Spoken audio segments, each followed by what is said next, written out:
Hakizimana Juma ego numwe mu bashoboye kuba bafise imbagwa yabo kuno munsi mukuru w'abayisilamu witiriwe umunsi mukuru w'intama.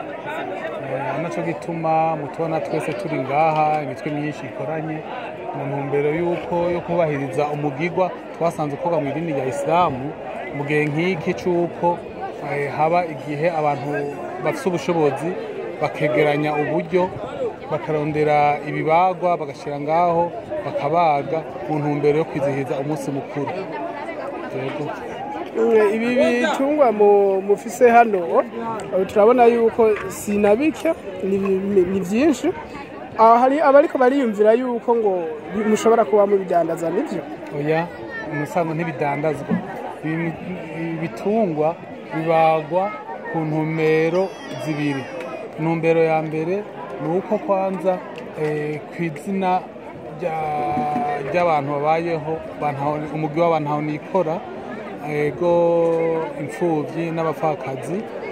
Kigira kabiri nawe ukaraba yuko udusigaye mu muryango nyene ujana mu muryango nabo abantu umuryango wawe ukagira ico ukoze uhereje umunwa bivanye n'ico gitungwa wabaze. Ego cyo kudandaza muri rusangi nta birimwo.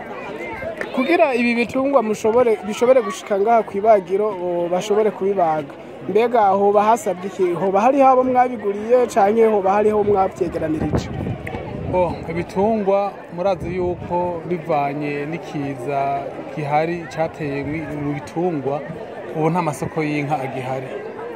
Ibitungwa bisangwa mu mihana abantu baba bifise mukumvikana muhuje mukavugana ibeyi, hanyuma ukamuha amafaranga mwavuganye akakiguha. Umaze gukura ngaha mu muhana rero ntibisigura ko rimwe na rimwe ucukizana ku macuniro.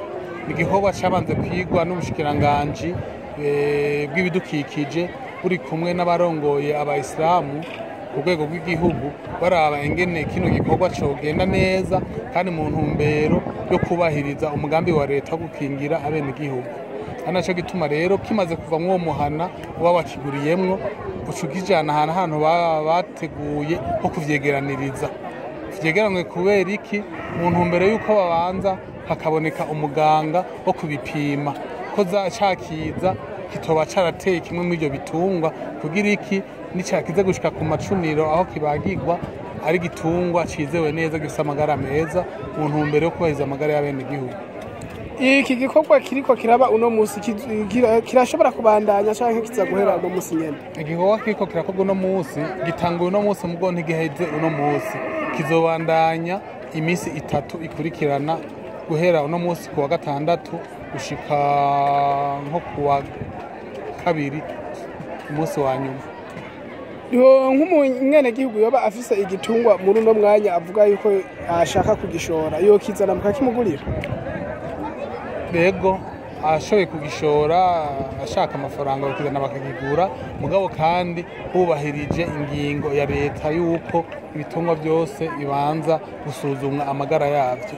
Dusanze kimeze neza kumuha amahera nta ngorane n'imwe yoba ihari, gusa nukuraba